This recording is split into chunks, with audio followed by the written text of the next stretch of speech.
right මේකේ තියෙන එක ෆිල්ටර් එකක් තමයි මේ displays කියන option එක. හරිම වැදගත් option එකක්. අපි හිතන්න දැන් t-shirt අපි t-shirt එකකට design එකක් හදනවා කියලා. එතකොට මේක mockup කරන්න ඕනේ. rally සහිත t-shirt එකකට මම මේක දාලා පෙන්නන්න. එතකොට අපේ design එක දැන් flat නේ තියෙන්නේ. එතකොට මේ t-shirt අපේ ඇත්ත mockup එකට දාන්න එකේ තියෙනවා rally. එතකොට දැන් මේ design එකත් පොඩ rally සහිත විදියට හැදිලා තමයි අරකට paste වෙන්න ඕනේ. අන්න ඒ වගේ දෙයක් කරන්න පුළුවන් මේ distort කියන option එක හරහා ගිහිලා ඒකේ තියෙන displays කියන filter එක හරහා. අපි ඊට එක මෙතන ඉඳලා කරගෙන යමු. හරි. මට අවශ්‍යයි මෙන්න මේ t-shirt design එකට මේ t-shirt එකට design එකක් විදියට මෙන්න මේක place කරන්න.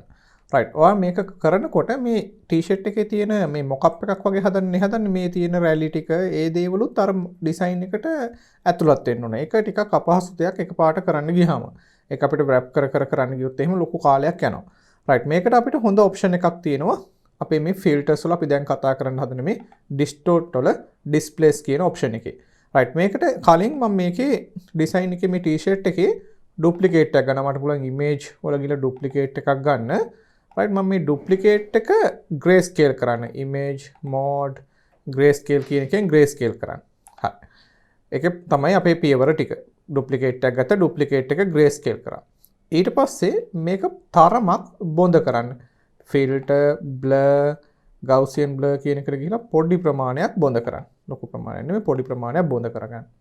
හරි. ඊට පස්සේ මේක save කරන්න PSD format එකෙන්. PSD format එකෙන් මේක save කරන්න. PSD format එකෙන් save කරා. ඊළඟට ඔයාගේ original එකට එන්න.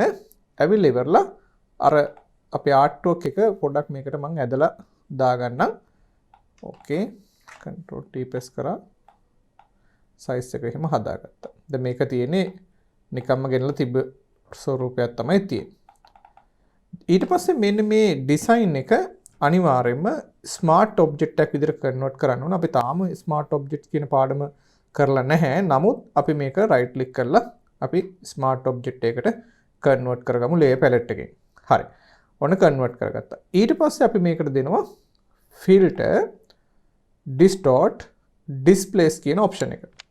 මේ displays කියන එකට ගිහලා ලොකුවට settings හදීමක් කරන්න අවශ්‍ය නැහැ. මේක okay කරාම file එකක් ඉල්ලනවා. ඒ file එකට අපි කලින් save කරගත්ත PSD file එක දෙන්න.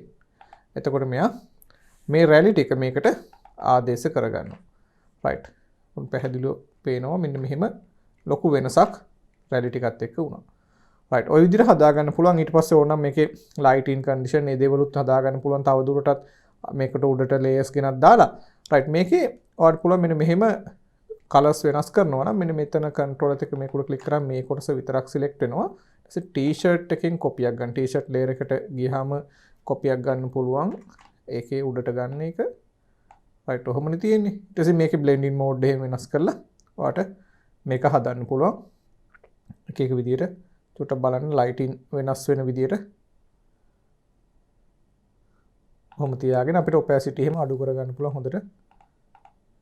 ඒ වගේ කරන්න පුළුවන්. නැත්නම් opacity වැඩි කරලා වෙන blending modes වලට මාරු වෙලා බලන්න පුළුවන්. ඔයාලට හොඳ look එකක් ගන්න පුළුවන්. ඔය වගේ එක නැති වුණොත් මේ විදියට ඇති වුණොත් මේ විදියට වගේ හදා ගන්න පුළුවන්.